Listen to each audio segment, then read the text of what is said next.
إن الله وملائكته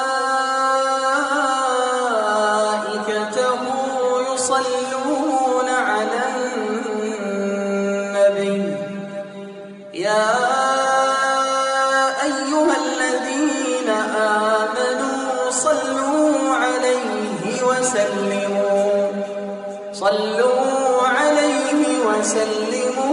تسليما. Assalamualaikum warahmatullahi wabarakatuh. Waalaikumsalam. Alhamdulillahirabbil alamin. Usolli wa usallimu ala nabiyyina Muhammadin khatamil anbiya'i wa sayyidil mursalin wa ala alihi wa ashabihi wa man tabi'ahum bi ihsan ila yaumiddin, amma ba'd. Ikhwati fillah, a'azzani Allah wa iyyakum. Senantiasa kita bersyukur kepada Allah SWT dengan mengucapkan alhamdulillah atas limpahan karunia nikmat yang tak terhingga kita dapatkan. Mudah-mudahan kita digolongkan ke dalam hamba-hambanya yang pandai bersyukur. Amin ya rabbal alamin. Kemudian salawat dan salam kita haturkan pada junjungan kita Nabi besar Muhammad sallallahu alaihi wasallam, yang kita berharap pada Allah SWT dimasukkan ke dalam umatnya dan mendapatkan syafaatnya di yaumul akhir nanti. Amin ya rabbal alamin. Ikhwati fillah, sebuah hadis yang hendak saya sampaikan yang berbunyi, an Aisyah radhiyallahu anha anna Rasulullah sallallahu alaihi wasallam qala wa anna ahabbal a'mali ila Allahi adwamuha wa in qalla, muttafaqun alaih. Yang artinya, dari Aisyah yang Allah telah meridhoinya, sesungguhnya Rasulullah Muhammad sallallahu alaihi wasallam bersabda, dan bahwasanya amal yang lebih dicintai Allah adalah yang terus menerus walaupun sedikit. Diriwayatkan oleh Imam Bukhari dan Imam Muslim. Ikhwati fillah, 4 faidah yang kita petik dari hadis ini. Yang pertama, anjuran untuk melanggengkan amalan sunnah. Ini yang pertama.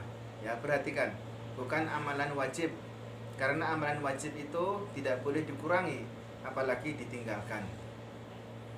Dan hendaklah kita itu memiliki amalan andalan yang kita lakukan.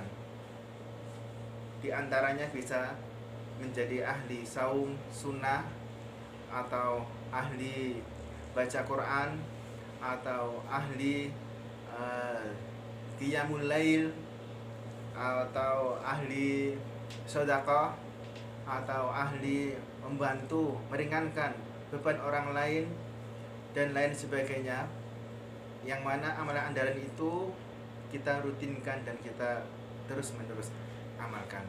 Faedah yang pertama. Kemudian faedah yang kedua, seseorang jika dia memperberat diri dalam beribadah ataupun bekerja dan meninggalkan kesederhanaan, maka pasti dia akan capek, lelah, dan terhenti.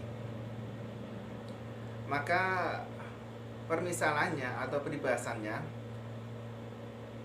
adalah yang wajar-wajar saja, atau yang tengah-tengah saja, atau kalau dalam bahasa Jawa, ojo ngoyo. Ini faedah yang kedua.